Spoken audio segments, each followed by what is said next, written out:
Opinionistja Neda Balluku u ka bërë një thirrje të gjithë prindërve për të mos t'u lënë fëmijët e tyre gjyshërve, por të kujdesen vetë ose t'i dërgojnë në qerdhe apo shkolla. Duke qenë se këtu të liqeni çdo 10 hapa shoh vetëm gjyshër me fëmijë të vegjël dhe është një vap dhe torturohen të shkretët nga 60+ vjeç duke shtyr karrocën e kalamajve tuaj, duke mos u aprishur tekave dhe kapriçove të kalamajve tuaj. A ka mundësi mos u lini kalamajt prindërve se u nxit jetën edhe i morët edhe ato pak vite që u kanë ngelur për të jetuar. Sepse kanë vuajtur me prindërit e tyre, me familjen e tyre. Të gjithë të varfër, të gjithë pa asnjë lloj mundësie, pjesa dërmuese. U ka dalë shpirtit ju rrisin ju tani duhet ju mbajnë edhe kalamaj.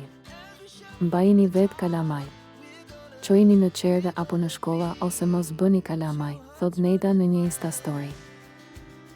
Deklarata e Nedës u komentua shumë në rrjetet sociale dhe lidhur me këtë opinionistja ka bërë një tjetër reagim, por këtë herë ironizues.